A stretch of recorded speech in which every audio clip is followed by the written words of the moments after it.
예, 오늘 총장님께서 웨슬리의 갱신운동의 특징이라는 중요한 주제에 대해서 발제를 해주시고 또 김성원 소장님께서 논찬을 해주시겠습니다. 시작하기에 앞서서 최병원 목사님 한번 기도 부탁드려도 되겠습니까? 생명의 아버지 하나님 감사합니다. 하나님께서 저희들에게 웨슬리를 통해서 신학에 대한 정점을 알게 하시고 진정한 목회에 대한 사명을 다시금 생각할 수 있도록 은혜 주심을 감사합니다. 이 시간 주님께서 허락하셨사오니 저희들이 깊은 숙고 또 명찰할 수 있는 그런 귀한 시간 될 수 있도록 주님께서 인도해 주시고 모든 이들을 통해서 하나님 은혜를 충만히 받을 수 있는 귀한 시간으로 인도하여 주시옵소서. 감사하며 예수님 이름으로 기도합니다. 아멘. 아멘. 예, 감사드립니다. 예, 바로 총장님께서 이렇게 진행해 주시면 감사할 것 같습니다. 웨슬리 갱신운동의 특징, 화면 공유해 주시면 감사하겠습니다. 있습니다. 오늘의 한국의 형편이 사정은 참 어렵습니다. 전형적인 일이라고 하지만은 또 심각한 문제는 포로서 문제입니다. 그런가 하면은 사회가 특별하는 그런가 그러시면은 사회가 도입지 않은 바도 없는 듯 오히려 사회는 도일이 무기력을 내소환을 합니다. 사회는 도일을 향하여 말합니다. 한국교회가 그렇게 숫자적으로 성장하였는데 사회 정가에 공헌한 것이 무엇이냐고. 한국교회는 그동안 여러 면에서 성장했습니다. 이는 하나님의 축복입니다. 물론 한국교회 장점도 많습니다. 한국의 신자들의 기도생활, 교회에 대한 봉사, 헌신, 세계교회가 부여합니다. 그러나 오늘날 있어 뜻이 있는 분들은 한국교회를 염려합니다. 그동안 한국교회가 물량적으로 성장했지만은 내적인 정신이 없다는 것입니다. 유무상의 신자가 많이 늘어났습니다. 따라서 한국교회는 새로워져야 한다고 역사가 말하듯이 정신 없는 교회는 성장을 가졌지만 부패를 가졌기 때문입니다. 그러니까 그 기면은 한국에서는 한국교회 생기는 도일주의라는 강조와 또 성령을 강조하는 운동도 있습니다. 그래 교육을 교회가 가져왔습니다. 필요한 일입니다. 그러나 어떤 운동도 기사 이전 운동을 강조하지만 그에 따르는 거룩한 생활이 없기에 새 빈축을 사고 있는 듯합니다. 마음과 생활의 이원화를 보이는 필요합니다. 이와 같은 이분화 현상은 선교에도 전도와 사회의 양극화 형상을 초래하고 있습니다. 이런 데 있어서 교회가 신학이 거운한 것이 무엇인가 하고 묻게 됩니다. 여기에 한국교회는 당신 곧 새롭게 하는 성령의 역사 그리고 이를 뒷받침하는 신학의 모델이 요청됩니다. 이에 뜻된 분들은 교회 당시의 역사적 모델로서 그리스도의 신학과 그 운동을 얘기합니다. 진실로 웨슬리의 부흥운동은 교회 운동과 새 정신을 가져온 큰 혁명이었습니다. 웨슬리 운동이 누란의 이계의 영국 사회를 창시했을 뿐 아니라 교회로 시작되었습니다. 따라서 그때 프랑스에서는 피부에 나는 힘이 있었지만 영국에는 그런 거 없이 쓰러졌습니다. 이에 우리는 웨슬리의 개신운동의 특징을 살펴보기로 합니다. 웨슬리의 개신운동의 성격을 우리는 두 가지 측면, 거의 선교활동과 진도 때 훈련에서 찾아보기 있다고 생각합니다. 먼저 한번 개신운동의 개관을 살펴보겠습니다. 웨슬리 운동은 성서적 기독교의 긍정을 시작한 운동이었습니다. 오소닥시. 그러니까 좀 뜨거운 시험에 시작한 운동이었습니다. 오토패스. 그러나 거기 머무르지 않고 실천에 따르는 운동이었습니다. 오토패스. 그래서 어떤 시작자가 말하기를 웨슬리의 운동에는 오토닥시, 오토패스, 오토패스가 있다고 하고 칭찬합니다. 조금 더 구체적으로 말해보죠. 웨슬리 양식 운동은 설교 운동이 시작됐습니다. 그래도 믿음과 아울러서 대개를 강조하는 운동을 시작된 것이 행신을 가져오는데 큰 일이었다고 생각합니다. 1938년 6월부터 행신의 50년 동안 말을 타고 25만 마일의 한 운동을 했으며 하루에 90마일씩 여행하면서 두세 번씩 설교하였습니다. 대개 42,400마일 번의 설교를 했다고 생각됩니다. 이런 800번의 설교를 해난다는 사람입니다. 다시 말한 대로 설교로 세워보는 사람이었습니다. 근데 그 설교에 힘을 모였습니까? 구원이었습니다. 그러면서 남나라의 크리스찬들이 새롭게 변화하기를 강조하는 운동이었습니다. 예배를 강조하는 운동이었습니다.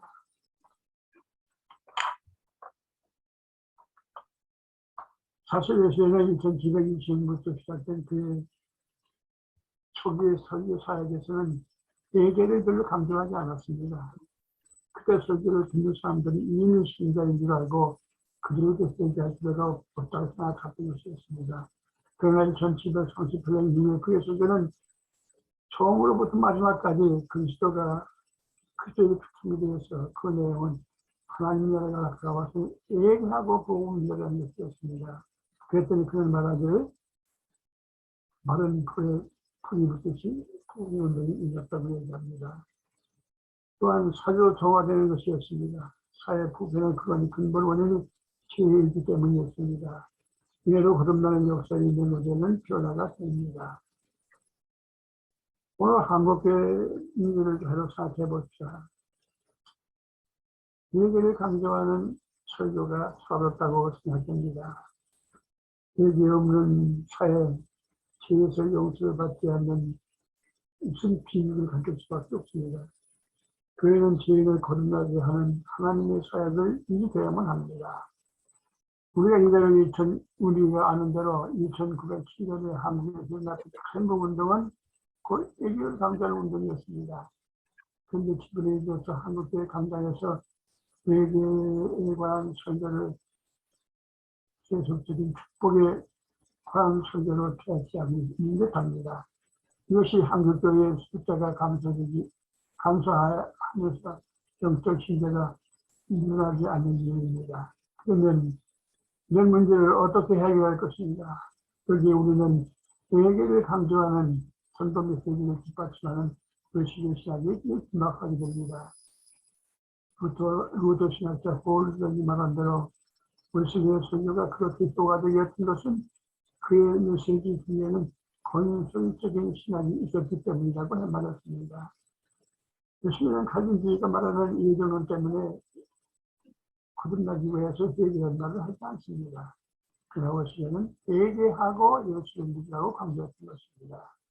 두 번째, 그의 설교는 회개하고 믿으라고 말할 뿐 아니라 성령 충만, 성결하고 강조하는 운동이었습니다.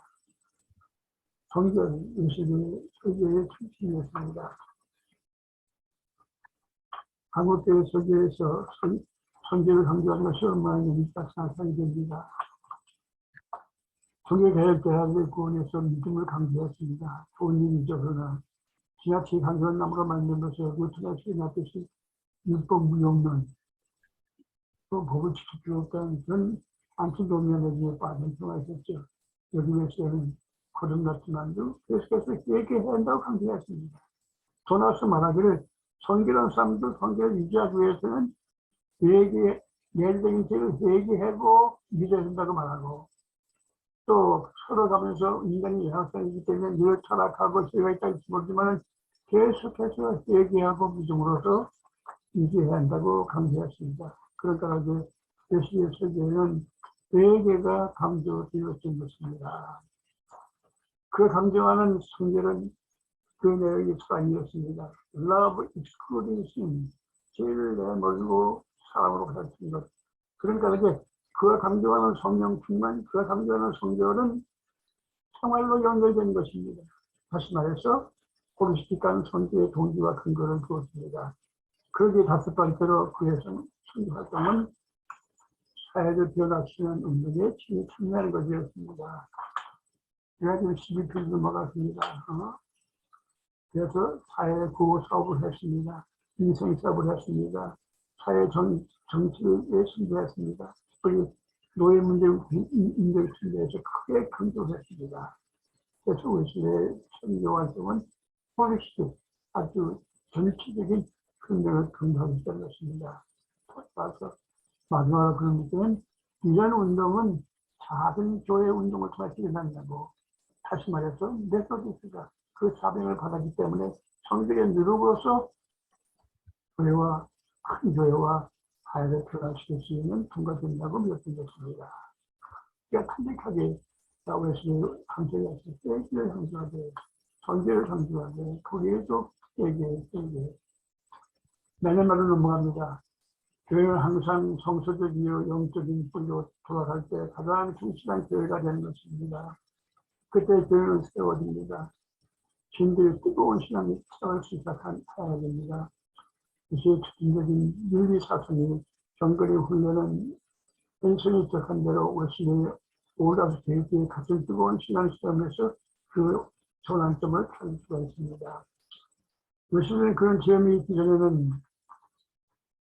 사랑의 노력을 한계했습니다. 사람의 노력을 한계했습니다. 곧 그는 인간 노력으로서 복음 또는 인간의 자아 현실과 노력 윤리를 강조했습니다. 그러나 그는 올다스의 대치의 위에는 뜨거운 체험에서 얘기하고 거듭남으로서만이 이루어진다고 얘기했습니다. 이전 운동은 영목적인 시대로 가득 찬 교회의 큰 도움이 된다고 생각합니다.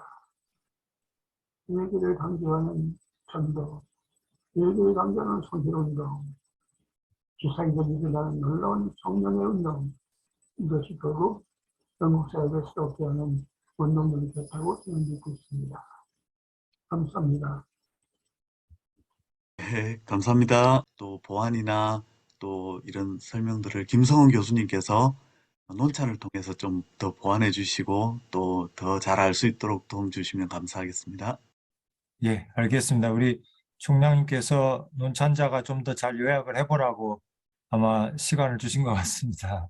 제가 한번 조금 더 요약을 하면서 이 지금 논문에 담긴 글에 담긴 내용을 다시 한번 우리가 복습할 겸 정리해보고 간단히 저의 저희 소감을 좀 나누는 것으로 그렇게 했으면 좋겠습니다. 제가 괜찮으면 제가 화면을 한번 공유해 볼까 합니다.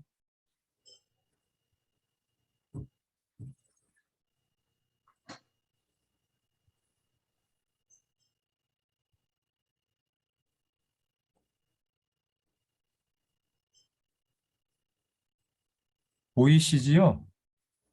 예, 네네. 제가 쭉 한번 읽어보겠습니다.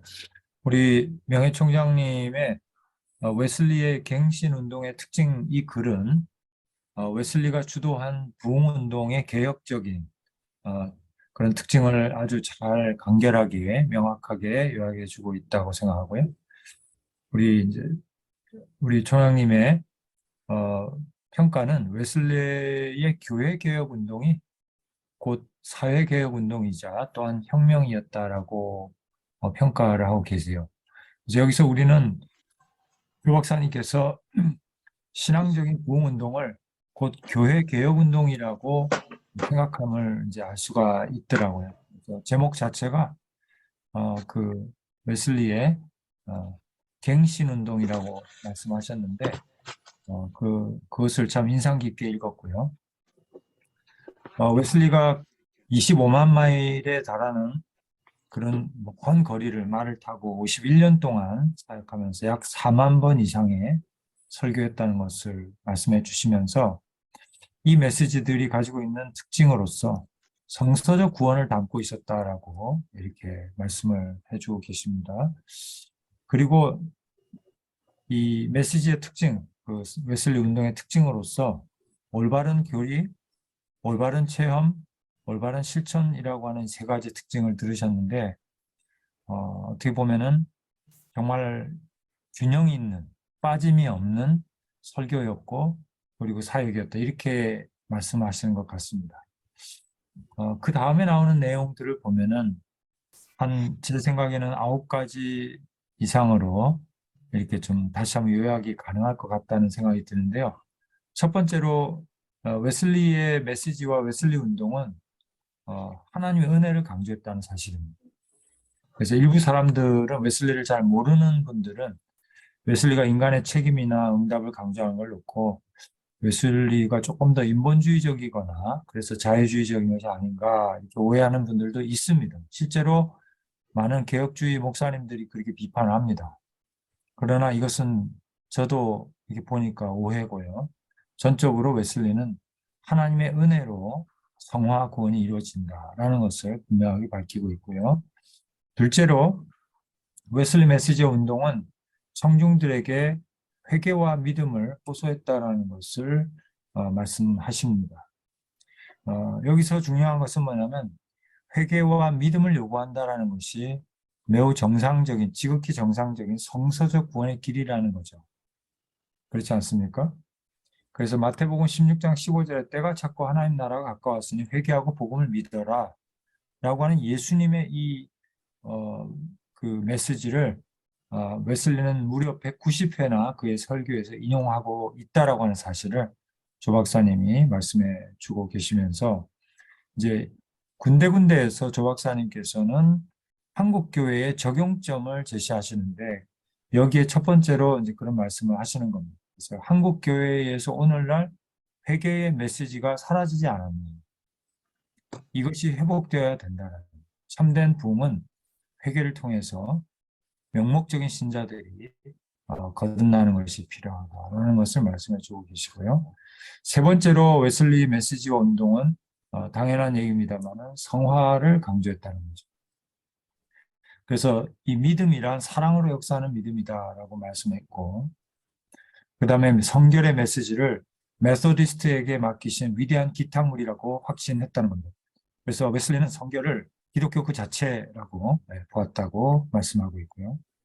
그래서 이 분명한 성결의 메시지가 무기력에 빠진 신자들에게 활력소를 넣는 부흥운동을 일으켰고 이러한 운동이 19세기 성결운동으로 이어졌다라고 잘 설명을 해주고 계십니다. 그런데 오늘 한국교회가 이거를 계승하지 못하고 있다는 거죠. 성결운동을 하지 못하고 있다. 성령운동마저도 성결운동이 되지 못하고 있다. 이런 점들을 지적하고 계십니다. 그러면서 또한 19세기 성결운동이 좋은 점도 있지만 너무 순간적인 성령 체험에만 집중한 것에 대해서도 조금 웨슬리와는 다르다. 이렇게 또 지적도 해주시고 있습니다. 네 번째로는 신자의 회개를 웨슬리는 강조했다는 거죠.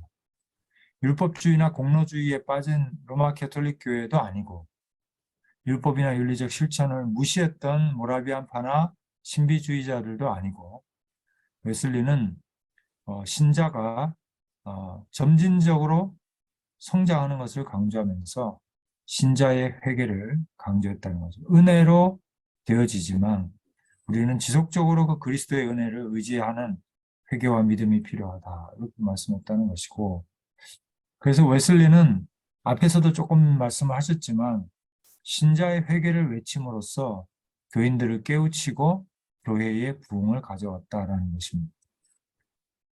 그래서 웨슬리의 이러한 강조점은 한국 교회가 제대로 계승하지 못하고 있다 이렇게 지적을 하고 계십니다. 한국 교회가 일반적으로 성령 충만 받으면 권능받고 구원받으면 회개할 것이 없고 이렇게 생각하는 양상이 있다는 거죠. 네. 그런 것을 우리가 고쳐야 되겠다는 말씀을 주셨고요. 다섯 번째로 웨슬리는 성결의 본질을 사랑으로 강조했다는 사실도 지적을 해주고 있는데요. 성결한 사랑이란 다른 게 아니고 하나님을 사랑하고 신앙이란 이웃을 사랑하는 것이다라는 것이죠. 그래서 기독자 완전이라고 하는 것이 사랑으로 이해되기 때문에 자연히 성결을 강조하는 것은 그 윤리적인 사회적 갱신으로 이어진다는 거죠. 웨슬리에게 있어서 영성이란 성결이란 개인적인 어떤 것이 아니라 이웃을 섬기는 사회적 종교, 사회적 성결을 의미했다는 사실을 다시 한번 명확하게 밝히고 계시고요. 여섯 번째로 웨슬리의 메시지와 운동들은 기사와 기적을 가져왔다는 사실도 적어주고 계십니다. 웨슬리의 일기를 보면은 수많은 기사와 이적들이 일어났음을 우리가 볼 수가 있고, 이런 것으로 인해서 많은 오해와 또 핍박과 그런 비판의 목소리들이 있었다고 합니다. 그렇지만 웨슬리는 성령님의 역사는 어제나 오늘이나 동일하시기 때문에 이것은 정상적인 현상이다라고 하는 것을 옹호했다고 하고요. 그래서 이러한 가르침은 19세기 성결운동에서도 계승되었고 심지어는 로잔 운동으로까지 이어지고 있다고 지적하고 계시고요. 이 점에서 웨슬리는 형식주의적인 그런 신앙을 비판하고, 우리가 알다시피 존 웨슬리는 경험이라고 하는, 체험이라고 하는 것을 기독교 신앙의 중심으로 가져온 굉장히 중요한 그러한 역할을 했지 않습니까? 그런데 다른 한편으로서는 웨슬리는 성령의 은사보다도 성령의 열매를 강조했어요. 그래서 열광주의를 경계합니다. 체험에 치우쳐 있는 것을 경계하면서 성령 받으면 열매로서 나타나게 된다는 그런 것으로 균형을 잡아줬다는 것이죠. 은사는 소수가 받는 것이지만 특별한 은사는, 그러나 열매는 모든 성도들에게 해당된다라고 하는 것을 웨슬리는 정확하게 보았고 강조했다는 것입니다. 그래서 존 웨슬리는 은사 집회를 열지 않았다, 이렇게 말씀하고 있습니다. 은사 집회가 아니라 그냥 하나님의 말씀에 부흥 성회를 열었지만 수많은 은사들이 또 나타났다는 것이죠. 일곱째로 웨슬리의 운동은 사회와 국가의 개혁 운동으로 이어졌다라는 것입니다. 웨슬리의 메시지는 처음부터 사회 참여를 지향했다고 지적하고 있습니다. 그는 성도들로 하여금 사회사업, 교육사업, 고아사업을 하게 했고, 또한 정치적인 참여도 주저하지 않았다는, 당시의 노예 문제, 감옥의 개선, 경제적 착취 문제, 이런 거에 대해서 담대히 메시지를 전했고요. 선거 부패를 경고했고요. 공정선거를 강조하는 소책자를 발행하기도 했습니다. 웨슬리의 사회 참여의 상징으로서 우리가 노예제도 폐지 운동을 들 수 있는데, 그런 노예 매매에 대하여라는 책자를 발간하면서 노예 폐지 운동에서 선구적 역할을 담당했다고 조 박사님은 강조하고 있습니다. 여덟 번째로 웨슬리는 교회 안에서 교회 갱신 운동을 전개했다라는 것도 중요하게 보고 계시는데요. 조 박사님은 웨슬리가 당시 국교회의 타락상을 비판하면서도 동시에 그 교회가 하나님이 주님이 세우신 교회이고 형식적인 거룩함 가지고 있다라고 생각했고, 거기서 이루어지는 모든 성례전을 인정했고, 그러면서 교회 안에서 교회를 갱신하는 노력을 기울였다라는 것이죠. 아홉 번째로 웨슬리는 평신도들을 훈련시켰다라는 것. 교회 안에서 성결의 누룩이 될 평신도들을 속회, 반회, 특별신도회로 나눠가지고 그룹별로 훈련했다고 잘 요약하고 계시고요. 하루에 심지어는 5시간 이상 독서를 하도록 훈련시키는 정도로, 우리가 생각하는 무슨 성경 공부 그 차원이 아니고 어떤 삶과 교양 이런 것들을 다 갖추어주는 정말 전인적인 훈련을 하셨다는 것이고, 주 2회 이상 평신도 지도자들이 설교하게 함으로써 10만 명의 메소디스트가 있었을 때 그 중에 10분의 1인 10,000명이 정말 사역자였다라고 하는 놀라운 것을 또 밝히고 계십니다. 결론으로서 조 박사님은 교회가 성서적이고 영적인 뿌리로 돌아갈 때 가장 충실한 교회가 될 수 있고요. 새로워질 수 있다고 웨슬리 운동의 성격을 정리하고 계시고, 그리고 이러한 웨슬리의 역사적인 선례는 한국교회의 갱신과 부흥을 위해서 희망과 기대를 준다라고 마무리를 짓고 계십니다. 그럼 마지막에 참 좋았는데요. 이게 될 수 있는 이유는 바로 우리 한국교회의 부흥을 누구보다 원하시는 분이 하나님이시기 때문이다라고 소망을 밝히고 계십니다. 그래서 여기까지 조 박사님의 글을 한번 나름대로 좀 포인트로 9개로 좀 정리를 해봤고요. 이제 다음에는 제 간단한 논찬이 아니라 소감입니다. 소감을 좀 나눠보고 싶습니다.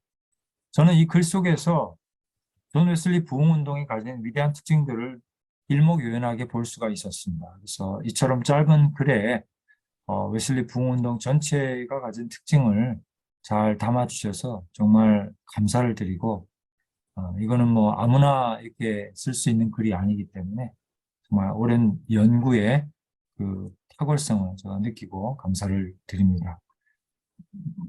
이 글에서 제가 또 한 가지 인상 깊게 보았던 것은 개혁에 대한 우리 조 박사님의 깊은 관심과 문제의식이었습니다. 제목 자체가 갱신운동이라고 제목을 붙였는데, 저자는 웨슬리 부흥운동을 개혁운동이라고 부르고 글의 곳곳에서 한국교회의 개혁을 위한 조언을 제시하고 계시는데요.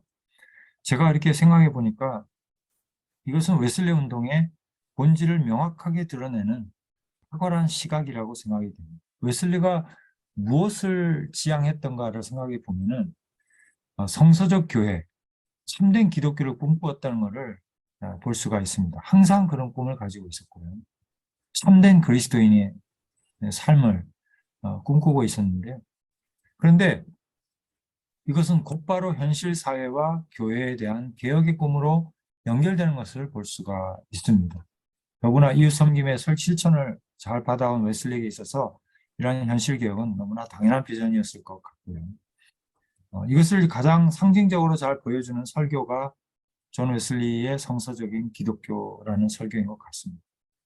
이 설교에서 웨슬리는 본인이 생각하는 성경적인 기독교 신앙의 모습을 잘 묘사한 후에 바로 이어서 옥스퍼드 공동체가 어떤 영적 상황 가운데 있고 어떻게 개혁되어야 할 것인지에 대해서 강력하게 이야기하고 있거든요. 그래서 이 조 박사님의 글을 읽으면서 다시 한번 존 웨슬리는 정말 성서적 기독교를 꿈꾸었고 동시에 교회 종교개혁가라는 것을 알게 됐어요. 저는 그래서 이 종교개혁의 완성자라고 하는 것이 결코 지나친 말이 아니다라는 생각이 듭니다. 존 웨슬리가 종교개혁자고 종교개혁의 완성자, 18세기지만 그렇게 이야기할 수가 있을 것 같습니다. 앞에서 제가 요약해드린 9가지 포인트들에 대해서 간단히 제 소회를 좀 나누고 지나갔으면 좋겠습니다. 첫 번째, 웨슬리의 성화가 하나님의 은혜로 되어진다라는 사실에 대해서는 조금 신학적인 설명이 필요할 것 같다는 생각이 듭니다. 하나님의 은혜로 되어진다는 것이 웨슬리에게 있어서는 우리의 노력, 피나는 노력이 필요 없다라는 게 아니죠. 칼뱅주의와는 좀 다릅니다. 칼뱅과 같이 인간이냐 하나님이냐, 하나님이면 인간이 아니고 인간이면 하나님이 아니다라는 식의 이분법적 사고로는 웨슬리의 이 이야기를 이해하기가 좀 어려울 것 같습니다. 웨슬리는 그게 아니라 하나님의 은혜로 말미암고 그 안에서 성숙해가는 우리 인간의 존재론적인 모습을, 다시 말하면 하나님과 인간의 동행하는, 구별되지만 나눌 수 없는 그러한 존재론적인 동행을 염두에 두었던 거거든요. 그래서 그런 웨슬리의 신자의 회개라든지 여러 설교를 읽어보니까 웨슬리가 이야기하는 것은 하나님이 전적으로 하시고 그리고 또한 우리가 전적으로 하는 것이다 라고 조금 단순한 산수로는 이해되지 않는 깊이 있는 성령의 내주하신 것 같은 이런 신비한 차원이 있다는 것을 발견하게 되고요. 두 번째로 웨슬리가 강조한 회개는 우리 한국 교회의 쉬운 결심과 구원론을 보완해주는 정말 중요한 것이라고 생각이 됩니다. 그래서 한간에 이제 학자들이 구원파 얘기를 하잖아요. 우리 한국 교회 자체가 약간 구원파적인 요소가 있다. 그러나 웨슬리는 분명하게 신자들도 회개해야만 된다라고 가르치고 있고요.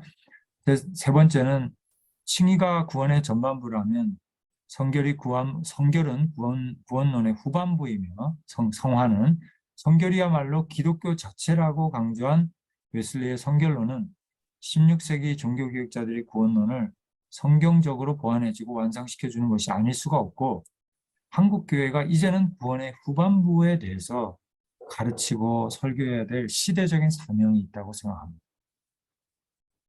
네 번째로 성화의 과정에서 지속적으로 성도들이 회개하고 그리스도 예수의 중보 사역을 믿어야 한다는 가르침은 사실상 구원파적인 오해 가운데 신앙생활을 하고 있는 오늘날의 교회 강단과 신앙인의 인식이 꼭 필요한 보약이 아닐 수 없다라고 생각이 들고요. 은혜 안에서 그리스도의 공로를 의지하면서 우리는 최선을 다해서 회개하고 성장해야 될 것입니다.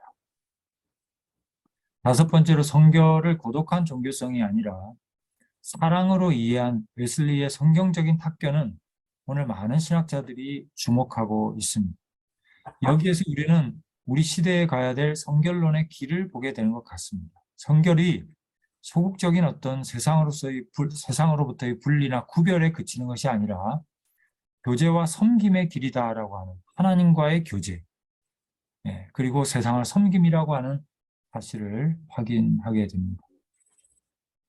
여섯 번째로 웨슬리의 부흥운동에 수많은 기사와 이적이 일어나는 것은 그의 부흥운동이 하나님의 마음에 합당한 것이고 성령님의 능력에 의지하는 참된 복음운동임을 잘 보여준다고 생각합니다.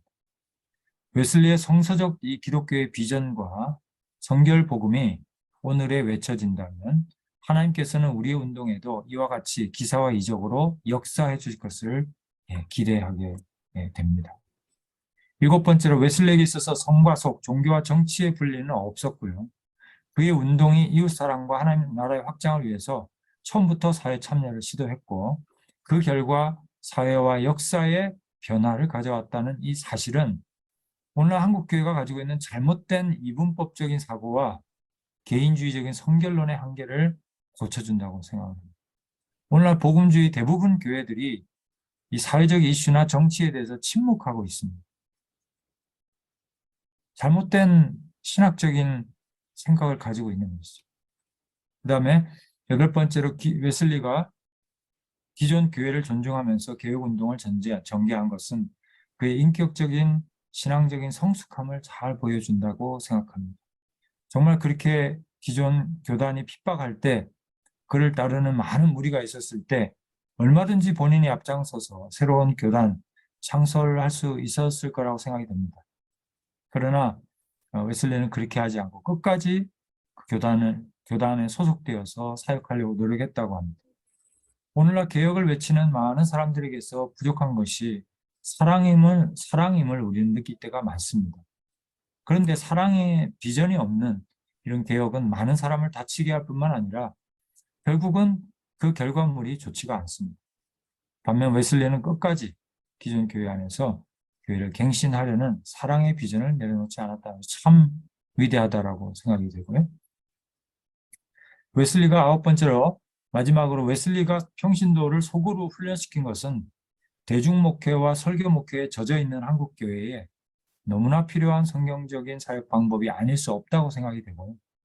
오늘날 한번 그냥 저는 그렇게 생각해 봤어요. 오늘날 예수님이 하신 것처럼 담임교역자가 소그룹으로 제자를 양육하면서 거기에다 사역에 성패를 거는 교회가 몇이나 될까 하는 의구심을 가져봅니다. 근데 웨슬리는 대중들의 회심, 많은 사람들에게 복음을 전하는 데 만족하지 않고 그들을 조직하고 그들이 삶이 변화되고 성숙하도록 조직하고 도왔다는 사실이죠. 한국 교회에도 평신도 설교자들이 나오고 은사 사역이 이루어지는 그런 교회가 많아졌으면 좋겠습니다. 제 생각에는 시대적인 차이가 있지만 이 성경에 불변하는 가르침에 근거한 웨슬리의 부흥운동과 개혁운동의 특징들은 오늘날 우리 교회에게도 적용이 가능하고 또 필요한 것이 아닐 수 없다고 생각이 듭니다. 끝으로 이 조 박사님이 이 책에 이 글에 담아 놓으신 비전과 또 그것이 하나님의 소원이라는 것에 대해서 100% 공감하면서 조 박사님의 수고에 다시 한번 감사를 드립니다. 네, 이상입니다. 감사합니다. 이어서 계속적으로 이제 발제문과 논찬문에 관해서 함께 이야기 나누고 그렇게 하면 좋을 것 같습니다.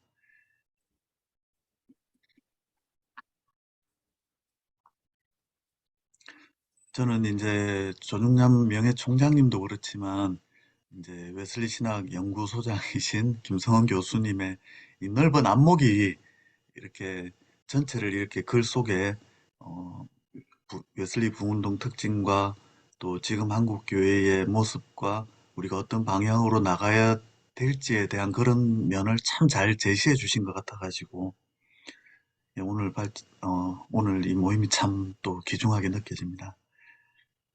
네.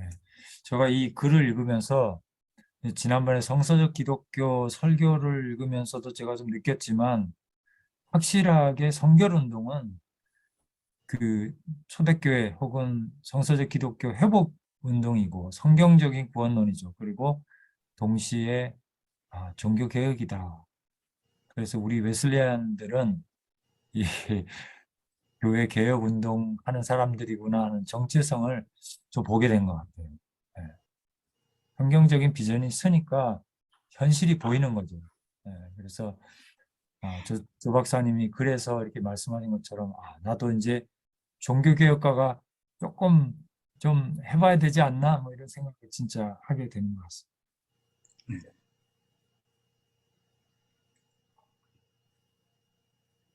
네, 참, 오늘, 총장님과 또 우리 김 교수님께서 하신 모든 이 내용이 정말 우리가 걸어가야 될 길이고 또 우리 111년 전에 우리 서울신학대학교가 생긴 하나님의 뜻과 섭리라고 확신을 하는데 한 가지 좀 아쉬운 점은 이 학생들의 특별히 신대원생들의 관심을 이쪽으로 어떻게 하면 좀 돌리게 할 수 없을까 이 일은 신대원 안에서의 그 커리큘럼을 만드는 일에 있어서 학생들은 사실 무슨 학생들이 학교 측에다가 뭐 이런 거 과목을 가르쳐 주세요 이렇게 말하지는 않지요.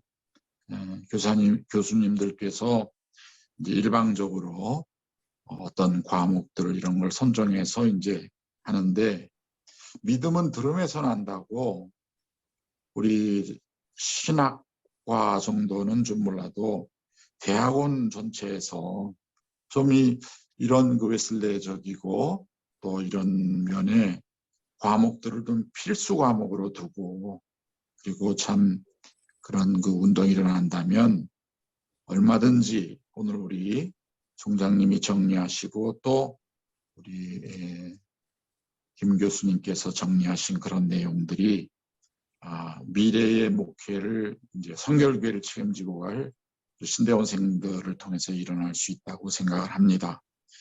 그 한 가지 제가 간단히 우리 지방에 부흥 지방에가 좀 작아요.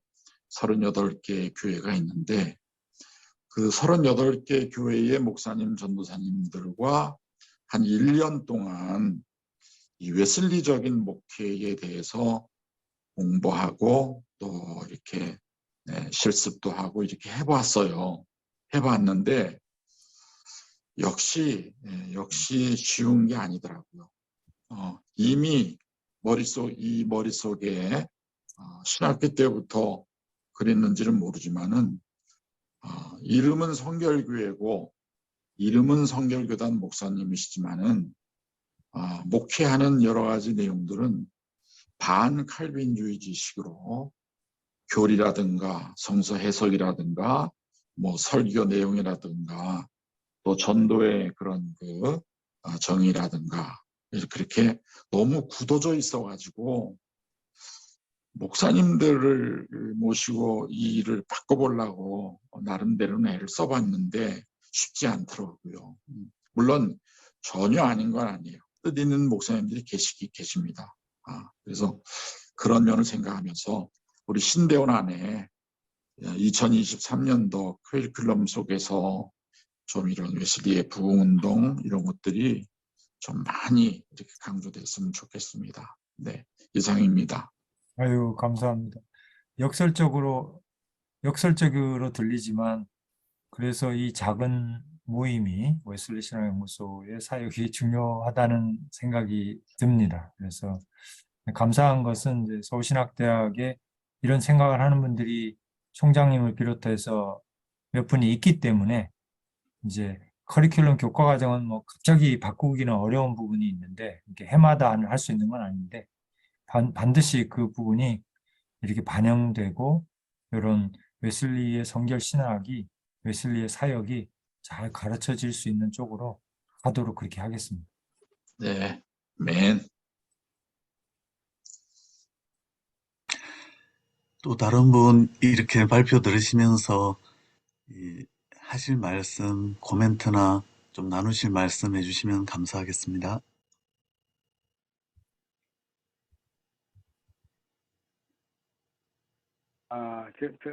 말하는 거 좀 보여줄 수 있나요? 네.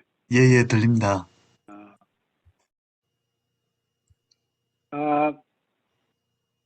조종남 박사님의 오늘 9가지 말씀은 너무나 중요한 말씀이고요. 전적으로 동의합니다. 전적으로. 지금 성서적인 기독교 나도 많이 주장하고 있는 바였거든요. 예. 그게 이제 요한의 신뢰가 옥스퍼드 대학 자기 본교에 가서 한 설교예요.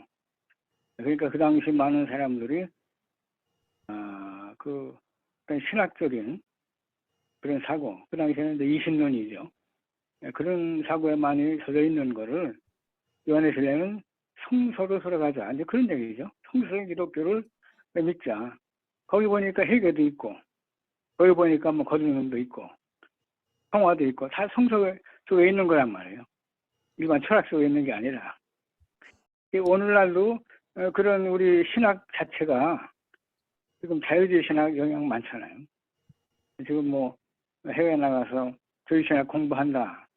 그러니까 그런 물론 뭐 다 복음도 있고 하지만 그 대체적인 흐름이 그런 어떤 죄를 해결한다든지 또 성화를 추구한다든지 그 얘기는 없어요. 별로 없어요. 이 현대 문화에 어떻게 기독교를 맞춰서 설명할까? 그런 얘기가 많죠. 그러니까 이제 나도 이제 그런 문제를 오래전부터 느꼈었는데 조 박사님이 아주 핵심을 찔러주신다. 회개가 살아있는 뭐 그것도 그렇고 우리 지금 대형 교회들은 많은데 그들이 정말 성화를 추구하는 설교를 하고 있는가? 그 속에 정말 회개가 있고 기도 역사가 있나? 물론 요새 우리나라에 뭐 대형들 가운데 기종 많은 그런 약간 이단적인 그런 교회도 많죠. 그런데 그들이 정말 성화를 추구하고 있을까? 성화를 추구하고 있다면 좀 너무 부유하게 사는 모습도 사라져야 되지 않냐? 너무 대형 교회 목사님들은 너무 부유하게 살아요. 그런 거 우리가 많이 반성해야 되지 않을까? 요한의 신뢰 목사님은 아시는 바처럼 당신 소유가 있었어요? 살만 하면 됐지. 그런데 요즘 그렇게 부흥되는 교회는 상당히 목사님들이 부하게 사시는 그 나쁜 건 아니지만 너무 지나친 면이 있지 않나. 오히려 그런 분들이 더 검소한 모습을 보일 때 신도들이 거기에 많은 배움이 있을 텐데 전문 배움이 있을 텐데 그런 안타까움이 있죠. 지금 우리 한국 교회는 뭐냐면 부한교회와 또 아주 가난한 개척교회 양극화되어 있어요. 이게 오히려 세상보다 더한 거예요. 나는 감리교 목사인데요. 감리교 목사의 감리교회 반이 지금 개척교회 비슷한 현상이라는 위자리 교회예요. 그러니까 이게 얼마나 문제가 있습니까? 물론 감리교회가 한동안 부흥됐었어요. 한동안 그래서 우리가 부흥운동을 했고 성공을 했어요. 그래서 5,000개 100만 신도운동을 했단 말이에요. 그런데 그 다음에 그 성공한 걸 보고 뭐 10,000교회 200만 성도 이렇게 나갔는데 그때 같이 그 운동에 신학자를 동참해야 되는데 그때 그 신학의 그런 운동에 쐐기를 박은 이론이 나왔단 말이에요. 근데 그게 바로 변선한 박사의 종교사원론이야. 예. 그러니까 아주 웃기는 얘기죠. 교단은 배가 그동안 그 복음주의적인 그런 영향 속에서 교회를 부흥시키는 그런 운동을 했는데 한 단계 더 업그레이드 해가지고 이제는 더 배갈하자 했는데 이 한 신학자가 그것도 총장이라고 하는 신학자가 하는 얘기가 종교다원주의 교회를 또 복음을 그렇게 무슨 뭡니까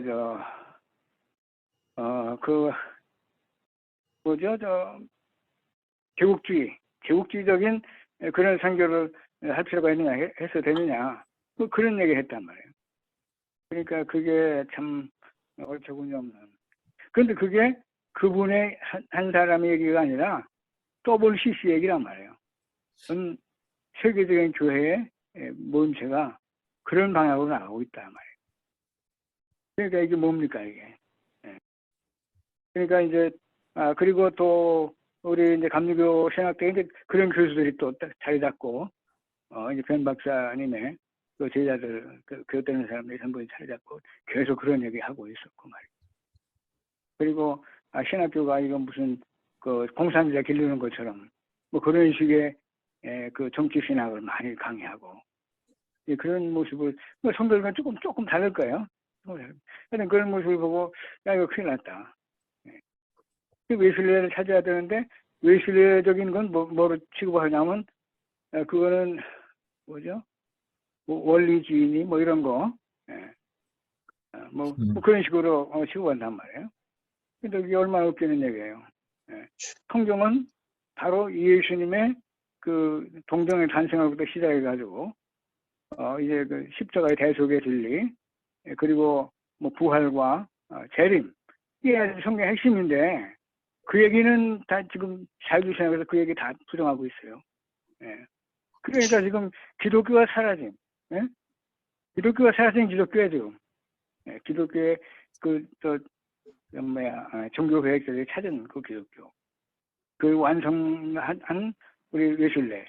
근데 그거를 완전히 원리주의다 해가지고 폐기해버린다면 그 성경을 폐기해버리는 거고 그렇다면 기독교가 기독교입니까?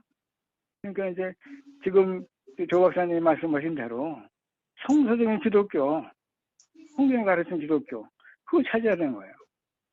나는 그렇게 생각했는데 조 박사님이 그런 말씀하시니까 정말 진짜 동감하고 오히려 나는 그래서 그 원리주의라고 저 비판하는 사람들 있잖아요. 그 사람들 장로교에는 그런 사람들 있잖아요. 보수 장로교. 그 사람들 손잡아야 돼요. 정말 중요한 사람들이에요. 자기들의 그 아주 기독교의 기본되는 진리를 지키려고 막 싸우잖아. 싸우고 있는데 우리 감리교는 그 싸우는 사람 없어요. 그저 뭐 이렇게 종교 뭐 평화 뭐 이런 식의 얘기만 한단 말이에요. 그런데 우리 기독교의 기본 진리를 훼손하는 사람들에 대해서 왜 우리가 침묵해야 되냐 말이에요. 그런 그 안타까움을 많이 가지고 있고 이게 세계적인 과제예요. 세계적인 과제. 이게 지금 조 박사님 말대로 우리 한국교회가 이런 식으로 회개 운동하고 성소로 돌아가서 회개하잖아요. 그러면 이 운동이 세계를 변화시킬 수 있어요. 우리 한국만이 아니라. 정말 중요한 말씀을 하신 거라고 봐요. 기독교가 지금 예를 들어서 구라파 기독교가 다 죽어가고 있잖아요. 지금 다 교회 팔고 뭐 박물관으로 가고 박물관 가는 거는 잘 되는 거고 그나마 전부 이상한 데다 팔려나가고 그런단 말이에요. 또 뭐 미국도 마찬가지. 미국에 또 동성애 뭐 찬동하는 그런 목사도 많고 또 본인도 그런 목사도 있고 이게 정말 아주 지금 기독교 완전히 지금 망가지고 있단 말이에요. 회개가 어디 있어요? 지금 조 박사님 얘기는 우리 한국교회 살릴 뿐만 아니라 세계교회를 살리는 그런 일이다. 나도 내 나름대로도 성서적인 기독교를 했는데 우리 조 박사님이 그 얘기 하시는 거예요. 근데 그거는 바로 요한의 신뢰가 옥스퍼드에 가서 한 설교예요. 성서적인 기독교 들어가야 된다. 그렇게 했다고. 그 당시 지성인들에게. 오늘 우리 신학자들에게도 그걸 얘기해야 돼요. 무슨 개똥신학입니까? 개똥신학이죠. 성서를 부인하는 신학은 개똥신학이죠. 예. 가장 기본이 되는 성서를 부인하고 있어요, 이 신학자들이. 그 많은 안타까움이 묻어나시는 그만할게요. 그런 예, 말씀인 것 같습니다. 네, 말씀하세요. 예. 정말 중요한 말씀 많이 해주신 것 같고요. 예, 감사합니다. 그 안타까움이 함께 느껴지면서 공감이 되고, 예, 그렇습니다. 예, 지금 우리 그 나도 조직신학 개혁 한부조직신학에 참석하는데 이거 아주 잠자고 있어요. 예, 정신 차려야 돼요. 성교로 예. 돌아가야 되는데 그게 안 돼. 예. 이제 우리 웨슬레들이 이제 해야 돼. 그걸 하고 또 보수당론에게도 그걸 해야 돼. 그 WC 잘못 가고 있는 거 좀 더 외쳐야 돼요. 예. 예, 귀한 말씀 감사드립니다. 여기 저는 현종서 드루에서, 목사입니다. 예, 아까 조종남 총장님께서 드루에서 공부하셨다는 말씀을 하셨었는데, 어떤 연구를 하신 건지 잠깐만 말씀해 주시면 감사하겠습니다. 아, 저는 두루에서 공부한 적이 없어요. 저는 아, 예. 원래 이제 감리교 내 얘기 좀 할까요? 내 아, 소개. 예, 예. 나는 예, 예. 감리교 신학자에서 칼발트를 공부했어요. 그 대학원을. 예, 윤성권 박사님 살아계실 때 네, 그분이 칼발트 직계 제자하기도 하고 그래서 보니까 그분이 제일 권위 있더라고요.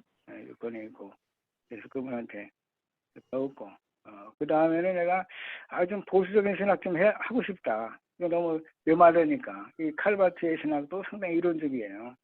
예. 그 사람도 복음을 지키려고 애를 쓴 사람이에요. 자유주의 신학자들에 대해서. 그런데 그 내용이 상당히 메마른 그 논조란 말이에요. 예. 그래서 나는 이거 공부하면서 이런 마음에 뜨거움이 사라진다. 나는 웨슬레를 비롯해서 난 부흥사들의 영향을 많이 받는 사람인데 이게 그냥 이렇게 자꾸 이론적인 얘기만 하고 하니까 예. 그 나름대로 이 보수신학이라 봐도 그렇게 지키려고 자유주의신학에 대해서 많이 별로 했는데 또 문제가 많단 말이에요. 네, 그것도 완전하게 중도의 길을 걸었고 그런데 이제 내가 그런 얘기를 했어요. 임 박사님한테. 임 박사님 이 칼발트를 공부하는데 마음이 자꾸 메마르다. 예. 좀 뜨거운 신학 없습니까? 예? 바울은 본인이 이렇게 뜨거우면서도 위대한 신학자 아니었습니까? 그랬더니 임 박사님이 그러면 저 부천에 계신 조종남 박사님을 배우래요. 그분한테 배우면 그 모든 그 학점을 다 인정해 주겠다는 거예요. 네, 그런 적이 있어요. 그런데 내가 그때 그 말씀을 못 들은 게 후회야. 못 들은 게. 예, 그 말씀을 듣고, 내가 그래도, 칼발트 권위자한테 내가 배우는데, 끝까지 배워야지, 이런 식으로 하고 했는데, 예, 그래서 내가 나중에 이제 그 학교 졸업하고, 늘 관심 있었죠. 예술에. 내가 옛날에도 관심 있었지만, 예, 내가 이제 내 논문을 뭐라고 썼냐면, 칼발트 인간론과 웨슬레 인간론 비교, 이렇게 두 가지를 좀 비교하는 그런 예. 논문을 썼어요. 그래도 웨슬리에 관한 그런 자료들을 많이 읽으셔서 더 그리고 열정이 나는 있으신 것 쭉 같습니다. 다닌 적 없고, 예, 예, 나는 내가 유학 일이 이상하게 잘 안 됐어요. 물론 내가 에모리도 이제 간 적이 있고 거기 목사님 우리 한국 학생들 많이 가르치는 목사님 있어요. 금방 생각 안 나네. 근데 그분도 오길 바라고 이제 그랬었어요. 그래서 예, 여러 가지 사정으로 못 갔어요. 거기. 예, 그러다 알겠습니다. 보니까 여기저기 와주사도 가서 좀 듣기도 하고 그랬죠. 그리고 예, 이상하게 나이가 많아가지고 페이스 테오리티컬 세미나를 가서 했어요. 예, 거기서는 이제 받고 난 논문은 오히려 한국에 와가지고 다시 다 종합해가지고 좀 이메일로 하는 데 있죠. 예, 이메일로 좀 하게 하는데 거기 가서 한 거예요. 그러니까 나는 뭐 번영 학교에 가서 한 건 아니기 때문에 뭐 예, 그런 면이 있는데 그래도 나는 많이 알아요. 그래도 예, 두루두루 알겠습니다. 여기저기 목사님, 다니면서 예, 공부하고 하다 보니까 많이 알긴 많이 알아요. 어쨌든 개인적인 이야기도 나누어 주셔서 감사합니다. 예, 반갑습니다. 어쨌든 네네. 이제 다른 분들도 또 말씀을 좀 나눠 주시면 감사하겠습니다. 네, 저도 오늘 그 발제문하고 김성홍 교수님 논찬문 보면서 느낀 것 좀 말씀드릴게요. 먼저 그 한국 교회에서 회개의 메시지가 사라져가고 있다는 사실을 정말로 무겁게 받아들입니다. 현장 목회자의 입장에서는 정말 무겁게 받아들여요. 근데 저도 이제 담임 목회한 지 지금 10년이 넘어갔는데 하다 보니까 이 설교 준비를 하려고 하다 보면은요, 이분들이 그래도 주일 낮 예배 가장 많이 오시는데, 그때 오시는데 이분들이 좀 지쳐서 오시는 분들, 그다음에 또 문제를 갖고 오시는 분들, 이런 분들을 생각하면은요, 사실 그런 분들한테 막 회개하라고 강단에서 막 이렇게 막 싸대기가 그렇게 쉽지가 않더라고요. 그러다 보니까 좀 위로할 수 있는 말씀들이 많이 나가고 또 이분들을 좀 이렇게 보듬어 줄 수 있는 말씀들을 많이 하다 보니까 회개의 메시지가 많이 사라진 것은 사실이 저의 설교를 봐도 그렇더라고요. 그래서 그런 사실을 좀 무겁게 받아들이고 있고요. 그리고 또 회개의 메시지를 강조하면서 그 회개에 합당한 열매를 맺을 수 있도록 그렇게까지 또 설교에서 이렇게 해 나가야 되는 것이 설교자들의 사명 아닌가 그런 생각을 또 해봅니다. 또 한 가지는요, 그 우리 교회가 이제 사랑에 대해서 말을 할 때 하나님 사랑과 이웃 사랑, 그래서 하나님 사랑하는 것을 이웃을 사랑하는 것으로 이제 나타날 때에 그게 하나님 사랑도 이제 증거가 된다 이렇게 제가 설교를 하는데 그런 면에 있어서 그 개인적인 영성에 더해서 계속해서 우리가 이웃을 돌보고 우리보다 연약한 사람들을 돌보고 우리 이웃들을 돌아보는 그런 사회적인 성결, 영성도 뭐 교회에서 특별히 뭐 사회 문제에 대해서 시위를 하거나 뭐 반대 의견을 표출하거나 그런 것들도 되게 중요하겠지만은 그런 사회적인 성결을 강조할 때에 우리보다 조금 나보다 약한 사람들, 나보다 조금 어려운 사람들 또 내 주변에 있는 이웃들, 그분들을 한 번이라도 도와주는 게 사회적인 선결을 이루는 가장 빠른 길이 아니겠는가 그런 생각도 해보고요. 또 한 가지는요, 그 웨슬레는 특별히 은사에 대해서 강조를 했지만 은사 집회는 하지 않았잖아요. 은사 집회는 하지 않고 그 자연적으로 그 성경을 읽고 기도하고 할 때 은사들이 나타났다는 것을 이제 보고 알게 됐는데 그러면서 이제 김성훈 교수님 마지막 논찬에 한국 교회에도 평신도 선교자들이 나오고 은사 사역이 이루어지는 날이 왔으면 좋겠다라고 이렇게 쓰셨잖아요. 근데 저도 이 부분은 좀 공감하는 부분들이 평신도 설교자들이 좀 나왔으면 좋겠고요. 은사 사역에 관해서도 저는 이제 신앙생활을 처음에 배웠던 자체가 시골이거든요. 근데 여기는 이제 바닷가고 농촌이고 그러다 보니까 신앙이 들어오고 신앙생활을 처음 시작했던 사람들이 전부 다 은사 체험을 하고 시작하신 분들이에요. 교회가 들어온 가장 기본적인 이유가 귀신들이 워낙 많아서 여기는 뭐 배 타고 나가야 되고 또 농사 지어야 되고 하다 보니까 그런 속에서 역사하는 귀신들이 정말 많았어요. 제가 어렸을 때에도 그 교회에서 부흥회 하면은요, 뭐 귀신 한두 명 떠나가는 것은 기본이었고요. 저희 교회도 귀신들 역사 기도하다가 만들어진 게 저희 교회거든요. 그런데 그때 당시에는 평신도들이 은사들이 되게 많았어요. 막 신유의 은사도 있었고 또 어떤 권사님들은 임종 자리에서 기도하는데 임종자들이 막 가기 싫다고 이러는 것도 막 방언으로 막 피해서 그 임종의 자리로 인도하고 하시더라고요. 제가 보니까.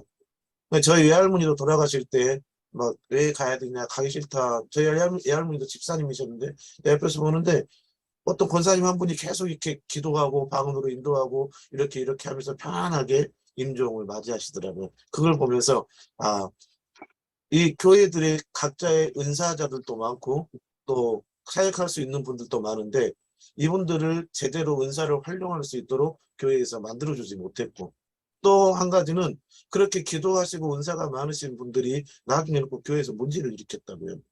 그 문제를 일으키는 가장 근본적인 이유는 저는 그래요. 그 교회에서 이분들을 신학적으로 성서적으로 잘 가르치지 못했기 때문에 문제가 되지 않았겠냐. 그래서 그 은사자들을 개발을 시켜주고 또 이 은사를 갖고 있는 분들을 성경적인 테두리 안에서 그리고 신학적인 테두리 안에서 계속 발전시켜 나갈 수 있도록 도와주는 것이 오늘 우리 교회가 해야 될 역할이 아닌가, 그런 생각들을 해봅니다. 그래서 저도 이제 그렇게 해야 되겠죠. 그렇게 해야 될 무거운 책임들을 많이 느끼는 그런 시간이었습니다. 네. 교회의 과거의 어떤 분위기라든지 또 지금 이런 것들을 더 느껴보게 하면서 참 좋은 말씀 많이 해주신 것 같습니다. 약간 저도 조금 신학, 예. 예, 목사님 말씀하십니다. 네네. 오래간만에 들어왔습니다. 근데 하여튼 들어올 때마다 느끼는 게 진짜 보석 같은 그런 귀한 답들을 가지고 있는 그런 이제 그 내용들이고, 그리고 너무너무 저는 사실 웨슬레이를 공부한 적이 없어요. 그런데도 이렇게 그동안 이렇게 고민하고 이런 것들이 웨슬레이 안에서 이미 벌써 오래전에 저렇게 성경적 대안으로 제시됐다는 게 참 경이롭고 이제 그런 생각이 이렇게 들어요. 그리고 굉장히 너무너무 귀한 그런 것들이라는 생각이 드는데, 이제 하나 제가 이제 그 외부자로서 이렇게 하나의 어떤 이렇게 좀 생각을 말씀드린다 싶으면은, 저는 이제 그 오순절 신학을 공부하고 장로교 안에서 지금 목회하고 있어요. 그런데 그러니까 장로교적인 그런 칼빈주의적인 생각이 제 속에 없었기 때문에 자연스럽게 이제 사실은 이제 칼빈주의적인 게 한국 교회의 일반적인 그런 대세죠. 근데 이제 그 속에서 많은 어떤 이런 그 모순과 한계와 이런 것들을 느끼고, 그러다가 이제 이렇게 뭐 이제 하나님의 나라라든지 또는 이제 이런 웨슬레의 견해를 접하게 되고 이렇게 되는데, 제가 그 외부자로서, 외부자라기보다 하여튼 그 제 생각을 말씀드리면, 아까 이제 신성철 목사님 말씀하실 때 그 이 안에서도 이제 이렇게 이런 그 웨슬레적인 보석 같은 견해의 어떤 이렇게 좀 뭐랄까 그 가치를 충분히 알고 있지 못하다는 게 전 참 되게 이렇게 약간 아쉽고 의외라는 생각이 이렇게 들었어요. 그리고 이제 사실은 또 이제 그 이 성결교나 이제 신대 서울신대 바깥에는 뭐 제가 경험해 본 바로는 이제 이렇게 그 이런 정말 성경적이고 귀한 이런 그 대안들이 힘이 없는 것 같아요. 힘이 없는, 현실적으로 힘이 없는 것 같아요. 그 이제 제 생각인데, 이제 제 생각은 그래요. 조금 더 이렇게 적극적이고 공격적으로, 그러니까 이제 우리가 이제 이걸 뭐 그 어떤 사랑을 잃어버리고 이런 의미가 아니라 좀 더 적극적이고 공격적으로 이런 어떤 성경적인 대안들을 이렇게 제시할 필요가 있지 않나 싶어요. 이렇게요. 그러니까 이제 이건 뭐 좀 엉뚱한 비유이긴 합니다. 얘기긴 합니다만, 이제 신천지들이 이제 뭐 버스에다가 이제 뭐 교리비 교해가지고 달고 다니고 막 이러잖아요.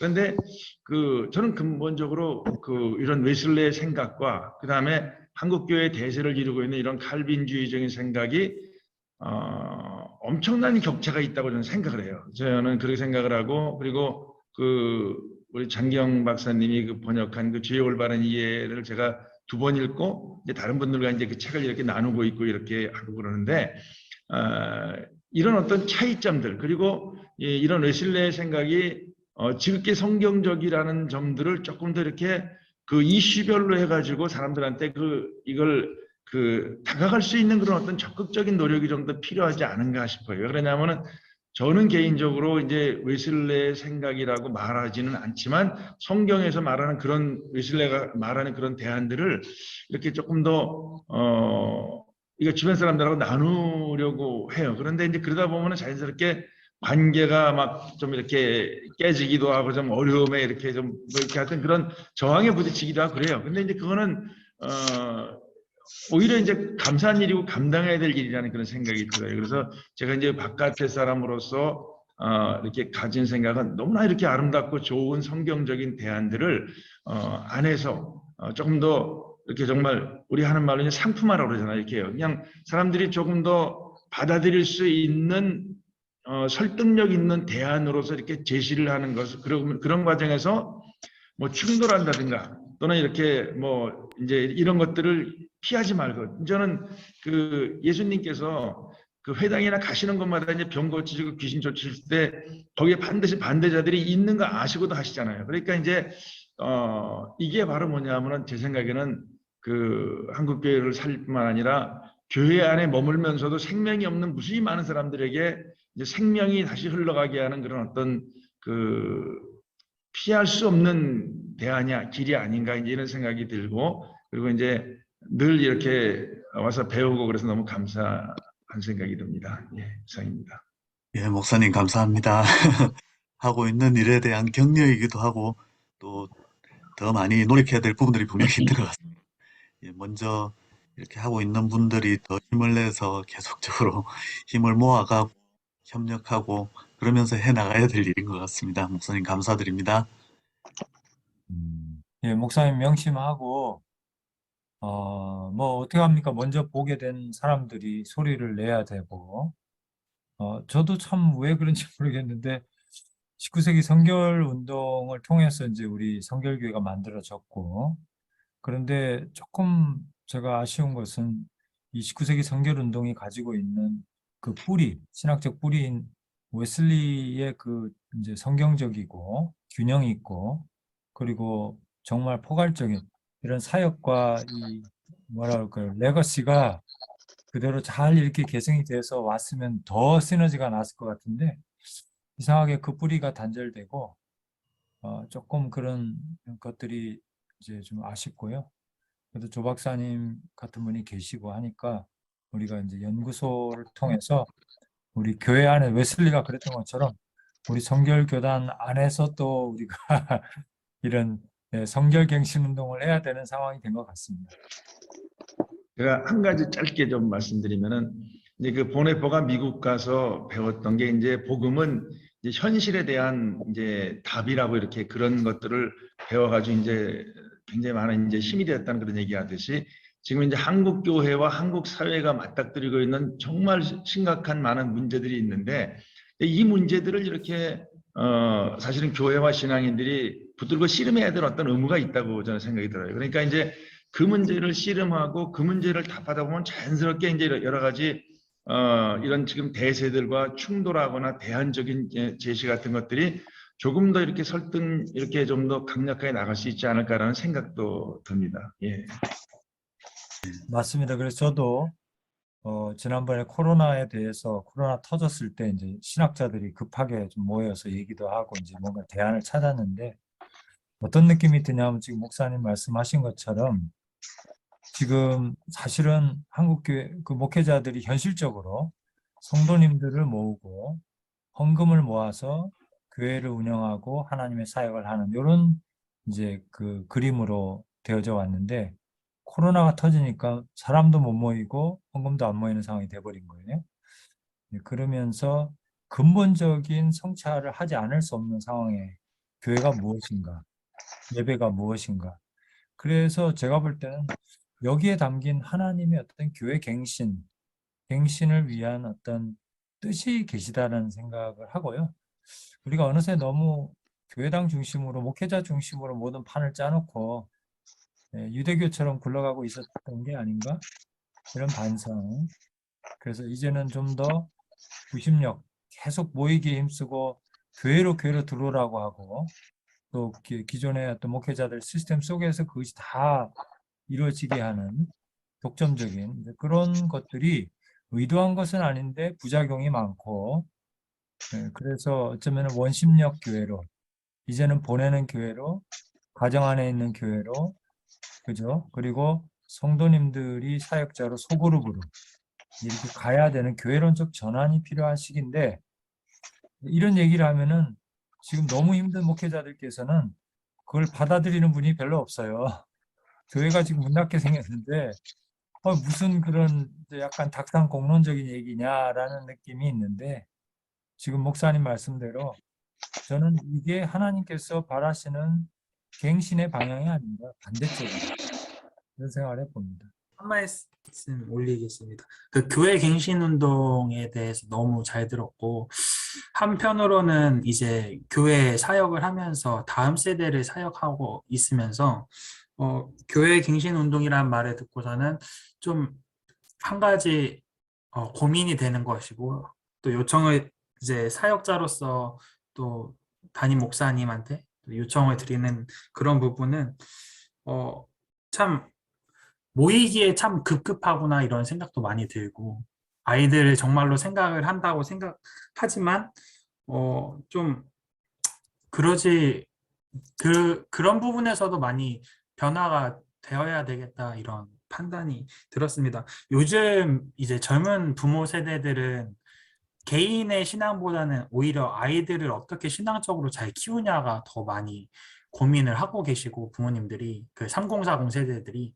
그리고 그러면서 아이들에게 교육할 수 있는 환경이 좋은 대로 어쩌면은 있을 수는 없는 일이지만 평행 이동이 참 많다라는 것이, 네, 그래가지고 이전 이제 기성세대 이제 신앙생활을 하시던 분들은 교회의 평행이동에 대해서 매우 부정적으로 생각을 하고 안 된다고 생각했다면은, 지금은 이제 젊은 세대들이나 이런 세대들이 교회 평행이동에 대해서는 너무 쉽게 생각을 하고 나에게 맞는 교회가 어떤 것인지에 대해서 좀 골라서 가야 된다 이런 생각을 많이 하시는 것 같아요. 그래가지고 교회 안에서도 한 아이들을 더 잡으려고 이렇게 해서 좀 뭔가 아이들을 더 영성으로 신앙적으로 이렇게 성장시키기보다는 잡으려고 하는 거에 대해서 조금 많이 고민이 생기고, 그러면은 웨슬리 교회 갱신운동 안에서는 다음 세대를 위한 좀 이런 방법론은 아니지만 그러한 고민들은 어떤 것이 있는가 조금 고민하게 되었습니다. 네, 감사합니다.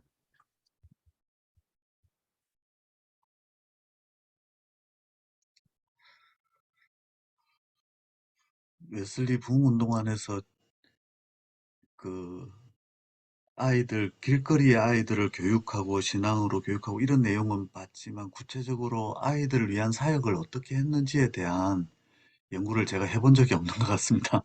전사님, 정말 중요한 주제인데 저도 한번 그 부분은 또 해봐야 좀 한번 관심을 가지고 연구를 한번 해봐야 될 것 같습니다. 정말, 예, 중요한 주제인 것 같고요. 당시에 뭔가 웨슬리 시대에는 전반적으로나 아니면은 제가 다 알지는 못하지만 교회 안에서의 갱신 운동을 하려고 했다면은 지금이랑은 조금 상황이 많이 다른 것 같다고 판단이 되어서, 네, 그렇게 생각을 하게 됐습니다. 예.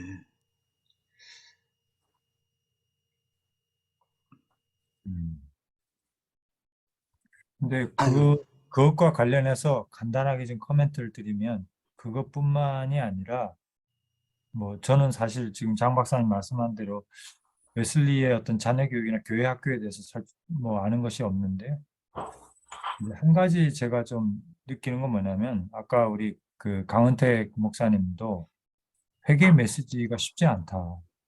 사실 그렇잖아요. 주일날 정말 세상에서 지쳐가지고 나와주는 것만 해도 참 대견하고 감사한 성도들에게 그들이 회개하라, 그들이 왜 성장하지 않냐, 이렇게 얘기한다는 게 너무 힘들고, 이민교회도 저도 오래 있었습니다만 어떤 목사님 그런 얘기 했거든요. 십자가 설교는 함부로 하는 게 아니다. 이게 십자가 설교를 하고 나면 끝나고 이게 친교실에서 밥 먹을 때 분위기가 너무 안 좋다는 거예요. 그래서 뒷감당이 안 된다고 하더라고요. 그러니까 그게 현실인데, 그런데 그러기 때문에 이제 그 누굽니까, 그 조엘 오스틴 목사님 이런 분들 그 설교가 참 환영을 받는 게 늘 격려성이잖아요. 하나님 당신 사랑하고 좋은 것을 예배하고 잘 될 거고, 그러니까 이런 것들을 참 우리 현대인들이 위로가 필요한 건 사실인데, 그런 생각이 들어요. 우리가 어떻게 성도들에게 회개를 촉구할 수 있고 이렇게 할 수 있는가라고 했을 때, 이 역시 아까 그 우리 조종란 박사님이 어떤 말씀을 인용하셨냐면은 웨슬리의 그 사역 뒤에는 탄탄한 신학이 있었다라고 얘기했거든요. 신학적으로 이걸 받쳐줄 때 뭐든지 가능하다라는 거죠. 무슨 얘기냐면 우리가 애들을 혼내킬 때도 마구 혼내키지만 하루 지나면은 우리가 칼로 물베기처럼 화해하고 서로 또 다시 껴안고 다시 사이좋게 간단 말이에요. 이게 어떻게 가능한가라고 했을 때는 뭐냐면 하나님이 당신을 누구보다 사랑하시고 목회자가 당신에 대해서 하나님의 관점을 가지고 끝없는 기대, 포기하지 않고 정말 하나님이 당신을 보는 그 시각으로 보려고 한다는 것을 성도들이 확신하고 있다면 그 디스플린을 받아들일 거라는 거죠. 그래서 십자가 설교가 왜 이렇게 힘드냐? 그거는 부활의 경지에 대해서 최종 승리에 대한 확신에 대해서 성도들이 충분히 인지하지 못하고 있기 때문이 아닐까? 그래서 정말 우리가 이것을 통해서 무엇을 얻게 되는가를 알고 가르칠 수 있다면 우리가 왜 신자의 회개가 반드시 필요하냐라고 했을 때 왜 우리가 성화가 반드시 필요하냐라고 했을 때 그 목적이 그 이유가 뭐냐면은 하나님 안에 있는 형통함을 누리기 위해서라고 한다면 왜 안 하겠냐는 거죠, 성도들이. 그래서 기본적으로는 우리가 이미 우린 부활을 지났잖아요. 부활의 관점에서 하나님의 어떤 그 위대한 하나님께서 해주신 그런 정말 자녀됨과 구원과 이런 확신 안에서 우리가 주님을 닮아가는 이 과정으로서 또 그 과정에서 우리가 얻게 될 수많은 간증과 형통함을 위해서 우리가 고치고 가자. 이렇게 되는 것도 되게 중요할 것 같고 그래서 어린 학생들에게도 이것이 가장 중요한 것이 아닌가. 뭐냐면 하나님 안에 있는 그 인간의 위대함. 저는 이게 우리 최병원 목사님 어떻게 받아들일지 모르겠는데 웨슬리 신학의 가장 그 중요한 하나의 그 포인트 중에 하나가 뭐냐면 하나님 안에 있는 하나님을 닮아가는 위대한 인간의 모습이에요. 그러니까 사실 돌아보면은 그 인본주의라는 게 되게 나쁜 거지만 인간의 존엄성은 누가 얘기한 거냐면 성경에서 나온 거거든요. 그게 좀 많이 가가지고 그게 개인주의가 되고 이제 인본주의가 돼버렸는데 모든 진리가 그렇지 않습니까? 그걸 이용하고 잘못하는 것인데 그래서 저는 정말 칼빈주의도 하나님 은혜를 많이 얘기하지만 인간론에 들어가면은 좀 약하잖아요. 네, 우리는 정말 죄인이고 본성적인 타락 할 수 없고 아무것도 할 수 없고 이제 오로지 하나님께 의존할 수밖에 없는 의존적 존재로서의 우리 인간에 대해서 얘기하는데 그 부분이 맞지만 본질적으로 하나님의 창조 의도는 그게 아니고 회복된 우리 인간의 모습도 그게 아니고 하나님 안에 있는 그 위대한 한 사람의 그 깨달은 사람이 역사를 바꿀 수 있고 한 사람의 예언자를 통해서 하나님께서 나라를 회심시킬 수 있고 이런 위대한 사람들로 하나님께서 선택하시고 사용하신다라는 이거를 자녀들에게 주는 것이 너무 중요한 것 같아요. 왜냐하면 제가 우리 애들을 키우면서 그걸 못 줘가지고 첫째, 둘째, 셋째 키우면서 제가 시행착오를 저도 겪은 저희 아버님도 그랬고 그러니까 청교도들의 문제는 인간의 자아를 짓밟음으로써 누름으로써 영성을 이루어 나가려고 했던 것이 그게 죄송하지만 성경적으로는 딱 맞지 않은 거예요. 그게 아니고 하나님 안에 있는 너밖에 하나님이 너를 어떻게 보신다라고 하는 것을 가르쳐 줌으로써 자존감을 회복하게 하고 그러나 그 안에 있는 불순물들을 하나하나 같이 제거해 나가는 과정을 통해서 주님을 닮아가는 이 두 가지 영성을 같이 얘기를 해줘야지만 우리가 받을 수가 있고 또 성경적으로 우리가 인간을 온전히 이해할 수 있지 않냐. 그게 저는 웨슬리의 인간론적인 공헌이라고 생각을 하거든요. 그 전도사님 그 질문에 대해서 제가 하나 이렇게 좀 첨언을 드린다면 그 이미 고인 되셨습니다. 오카노 목사님 설교하신 것 중에 그 대학 청년부 수련회 때 설교를 하셨는데 이제 제목이 My New IBP 그래가지고 I는 아이덴티티고 그다음에 B는 비전이고 P는 패러다임 시프트를 가지고 얘기를 청년들 한 1,500명 놓고 하신 설교가 있거든요. 근데 이제 전사님이 지금 다음 세대에 대한 부분 또 이제 아이 때문에 부모들이 아이들을 따라갈 수 있는 그런 상황에 대한 부분에 대한 그래서 좀 새로운 개념의 그런 정체성이나 그다음 비전이나 그런 패러다임을 바꾸는 그런 부분에서 아마 한번 들어보시면 많은 그 좀 이렇게 아이디어를 얻으실 수 있고 목회하는 현장에서의 그 3040 부모들과 함께 좋은 어떤 그런 계기를 마련하실 수 있을 것 같아서 한번 추천을 드립니다. 네. 네. 근데 시간이 벌써 많이 됐네요, 우리. 네. 배명재 박사님 혹시 하실 말씀 있으세요? 네. 저는 오늘 특히 조금 이제 전반적으로 많은 은혜를 받았던 것 같습니다. 평소에 좀 이제 학문적으로 생각을 많이 했었는데 오늘 이 세미나는 좀 저에게 영적으로 이런 도전이 되는 시간인 것 같고 한 가지는 그 세 가지 이제 웨슬리가 강조했던 이 세 가지 균형이 보이는데요. 올바른 교리, 올바른 체험, 올바른 실천. 이 세 가지가 정말 웨슬리 삶에서는 밸런스 있게 보였다라는 것이 다시 한번 더 좀 학문으로 이제 학문적으로만 이제 하려는 제 모습에서 어떤 성령의 체험, 성결의 체험 이런 것들도 강조를 해야 되고 또 그것뿐만이 아니라 삶 속에서 정말 그것을 이루어내려는 어떤 실천이 있어야 되겠다. 이런 것이 없이 그냥 강단 위에서만 혹은 가르치는 그 상황에서만 선포되거나 그런 모습들은 단면적인 모습인 것 같고 정말 이 세 가지 균형이 잘 잡힐 때 더 메시지의 파워도 있을 것 같고 그것이 어떻게 보면 정말 건강한 신앙이 아닐까 이런 좀 생각을 좀 하게 됐고요.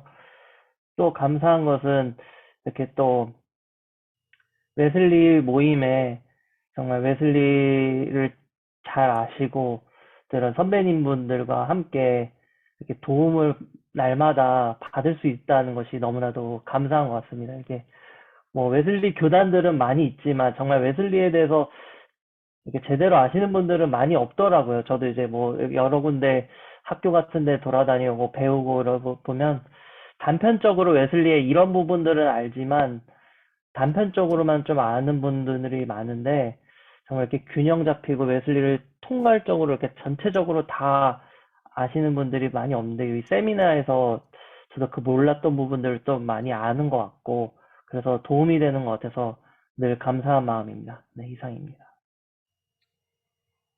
우리 꿈나무 신학과 김종혁 학생이 이렇게 끝까지 함께 했는데 한마디 코멘트 할 수 있는지 모르겠어요. 도서관인가? 예, 학교 도서관이라고 지금 메시지를 보냈네요. 아쉽습니다. 문자로라도. 예. 예, 안녕하세요. 신학과 학부생 김종혁입니다. 처음 참여하다 보니 준비가 미흡해 학교 도서관에서 부득이하게 글을 올려 죄송합니다. 목사님 교수님들께서 나누어 주신 것을 토대로 신학생으로서 앞으로 한국 교회 변화를 위해 지금부터 무엇을 준비해야 할지 생각하는 계기가 되었습니다. 가장 먼저는 웨슬리가 그러했던 저 스스로가 하나님을 뜨겁게 만나 변화하는 것이 필요하다고 생각했습니다. 감사합니다. 예, 메시지 감사합니다. 아유, 좋습니다. 우리 한국교회 미래를 보는 것 같습니다. 강병관 목사님께서는 카메라를 안 켜시고 계속 계셨는데요. 우리 이제 밥 먹으러 가시죠. 예. 그러면 소장님 어떻게 마치는 게 좋겠습니까? 예, 우리 저기 멀리서 참여하신 또 현종서 목사님 한번 지금 목사님은 실례지만 어디 계신 건가요? 현 목사님? 네, 저는 아까도 말씀드렸지만은 아니, 사시는 데가. 감시인 사시는 데가 대학원 어디세요, 다녔고, 목사님? 나는 여기 응암동이에요. 아, 응암동. 저는 멀리 계신 줄 알았더니 그건 아니고. 네, 알겠습니다. 그러면 우리 현 목사님께 한번 근데 기도 부탁드리죠. 나는 그 신학 문제, 내가 이제 부흥사대 영향을 받아가지고 신학교 들어왔는데, 우리 뭐 자유주의 신학은 아니지만 뭐 신정통주의 신학을 이제 주로 많이 배웠잖아요. 근데 이제 불만스러운 거지. 그거 가지고는 불만스럽고, 우리 그 부흥사님들은 나름대로 또 체계가 있잖아요. 체계가 있어서 뭐 성경 공부 시간에 딱 이제 그 체계에서 가르치고 그러는데, 나는 그 여러 부흥사들을 초급파적으로 만나다 보니까 혼란이 오더라고요. 도대체 구원이 다 성령 받는 건 같은데 이제 조금씩 틀리잖아요. 근데 이제 그때 정리된 게 요한의 순례의 그 요한의 순례와 성결인가 그런 그 책자가 내가 도움이 됐어요. 그래서 구원론이 정리가 되더라고요. 그래서 요한의 순례는 진짜 종합적인 모든 루터나 칼뱅이 그 장점이 있지만은 그 종합적이지 못한 어떤 다른 부분을 강조했는데, 거기 비해서 요한의 순례는 또 체험적인 신앙으로 그걸 내가 정리해줘서 정리가 됐어요. 정리가 됐고, 언젠가 한번 내가 이제 또 성장해서, 그때 이제 총선 시절이니까 성장해서 한번 그분의 신학을 좀 제대로 한번 해봤으면 좋겠다. 이제 그런 생각을 했는데, 뭐 그대로 좀 했죠. 그대로 너무 쉬다 보니까 또 그렇고, 그 전부터 이제 네, 그 관심 가지고 목사님, 하다 저기 보는데, 시간이 많이 가서 나는 또 죄송하지만 목회를 좀 목사님, 목회를 목사님 죄송하지만 이제 기도해서 맞춰주시고 조금 더 얘기하셔도 좋을 것 같아요. 저희 또 바쁘신 분들도 계시니까 마침 뭐 기도를 좀 나중에 부탁드립니다. 뭐 또 만나면 슬슬 얘기하죠 뭐. 예, 그러면 마침 뭐 기도를 제가 좀 지금 뭐 부탁드립니다. 네. 또 다른 분에게 바통 넘기시죠 그럼. 목사님이 마침 기도 좀 해주시면 어떨까요? 제가 기도하라고요? 네네네. 아니 분명하게 안 들린 경우가 덜 있어서. 예, 예. 그러면 어떻게 마치는 시간이 된 거예요? 어떻게 된 거예요? 예, 저희들이 보통 12시 조금 넘으면 마치는데 오늘 조금 늦었습니다. 그래서 다 또 목사님들 식사하시고 또 그렇습니까? 예, 네. 그러니까 그럼 예. 제가 기도할까요? 네네. 네네, 기도드리겠습니다.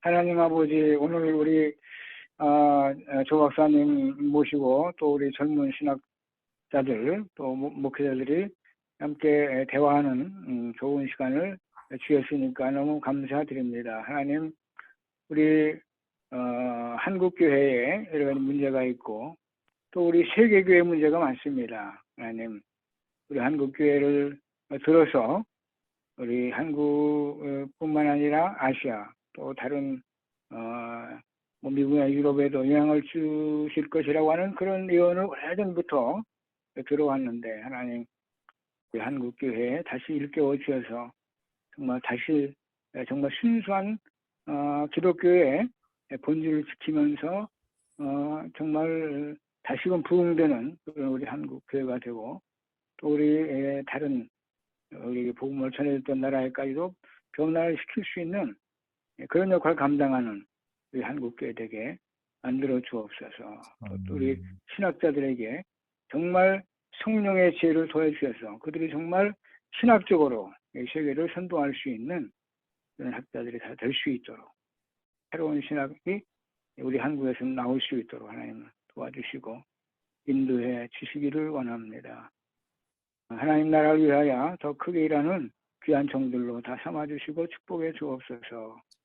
예수님 이름으로 감사하며 축복하며 기도했사옵나이다. 아멘.